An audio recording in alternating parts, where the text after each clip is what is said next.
Tonight we're going to look at Native Americans of North Carolina. So you should be familiar with the Native American groups that we've been talking about in class and that you looked at previously in the United States. So the smaller piece of that is going to be Native Americans in North Carolina.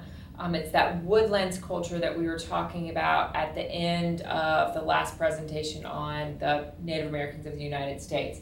So the guiding question, which is very similar to a previous guiding question you've had, is how did Native American groups affect the culture of North Carolina? So you're just looking at the state of North Carolina and how those Native American groups had such a big part in how we function as a state. So the first of the major tribes that was living in North Carolina were the Algonquin, and they lived along the coast of North Carolina. There were multiple tribes who spoke the Algonquin language, and the Algonquin tribes actually spread all the way from Georgia up through Maine. So it was a pretty large group of people. They kind of stayed towards those coastlines though. The two big members, or the two sub-tribes that were really active in North Carolina were the Chowanock and the Pasquotank, and those names should be familiar because they're also county names. And you'll see that a lot in North Carolina, that a lot of what we have is named after these Native American tribes. There's actually neighborhoods in Raleigh that have, all of the streets are named after the Native American tribes in North Carolina. So both of those lived along the Albemarle Sound. They really depended on their environment to survive, specifically fishing in the Albemarle Sound. And they're famous because John White actually painted them in watercolor. A couple of years ago, that exhibit was in downtown Raleigh, so you may or may not have gone to see that. But those illustrations are some of the first paintings that we have of those Native Americans. So it's really neat to look at those. The second big tribe is the Tuscarora. And they dominated the coastal plain. So not necessarily that area that's touching the water, but the area that's right before that, the intercoastal plain. There were about 15 large villages around the Neuse and Tar rivers.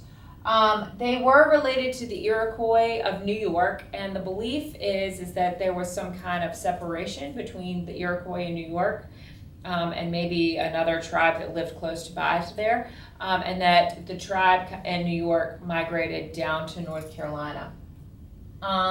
As babies, the Tuscarora were put on flat boards, so they were bound to those flat boards, and the belief was that being bound to those flat boards would give their children really good posture.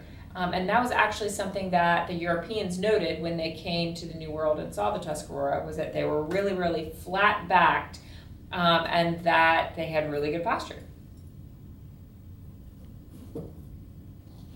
So the Catawba lived in the Piedmont, so they would have lived in the area that we're currently living.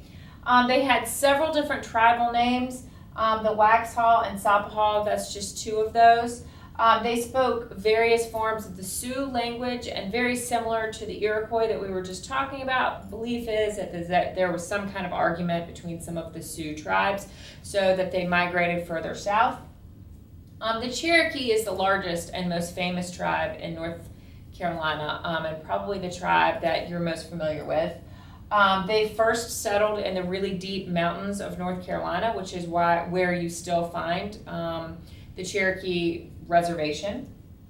When Europeans came to the New World, the Cherokee had settled a really large chunk of land, and it actually wasn't just in North Carolina, but it was in the mountains of Georgia and Tennessee as well. So more than 40,000 square miles of that land had been settled by the Cherokee. And they were known for their baskets. There wasn't a lot of clay up in the mountains, so the Cherokee wove their own baskets, and a lot of times you can still find that artwork in North Carolina stores. So beliefs and habits of the Native Americans in North Carolina. A lot of the woodland tribes had very similar customs and spoke in similar language. They hunted for deer because the deer was able to provide them not only with meat, but with the skin, which was used for a variety of things. Most of the tribes depended on grapes, berries, and then they collected things like chestnuts, black walnuts, and hickory nuts. And those types of things were able to be dried and stored for the wintertime when it was a lot cooler and there was less around for them to harvest. All of the tribes planted the three sisters, which was the corn, beans, and squash. So corn, beans, and squash were actually planted around the villages. It was one of our first forms of agriculture, like we were talking about yesterday. A lot of them used the woods to build their homes. So they built long houses out of bark, or they would build the smaller huts out of the bark as well. Most of the villages, like we were saying earlier, were surrounded by really high fences in order to keep out predators of any kind, including human predators. And a big part of the Native American entertainment and even belief system was these stories that were passed down from generation to generation. A lot of times those stories were used to explain some kind of event in nature. So that's how they explained how animals had certain characteristics or why the weather was doing certain things. So the Columbian Exchange marked the end of the Native Americans prospering in the United States. So up through the 1500s, the Native Americans had very, very successful ways of life. They were living happily. But the meeting of the Native Americans and the Europeans really led to some problems. And that wasn't only because they fought and they didn't get along, but there was a list of other things too. The Columbian Exchange, it was the meeting of those two cultures and this exchange of goods and ideas and beliefs that was going on from the old world to the new world and then back again from the new world to the old world. We're going to look at a diagram in class that's going to help to describe that a little bit better because it's kind of complicated to imagine. But just to write this down so that you're aware of what this is. So when the Europeans came to the New World, they actually brought a lot of things that the Native Americans had not ever had access to. Animals like horses and pigs were brought to the New World, sheep, goats, chickens. So the Europeans brought those goods in order to trade with the Native Americans. Then the Native Americans would give the Europeans things like smaller birds and animals, corn, tomatoes, beans, potatoes, peppers. So these items had never before been seen in European culture. So it's really interesting to think of that. You always assume Italian food was all this tomato sauce.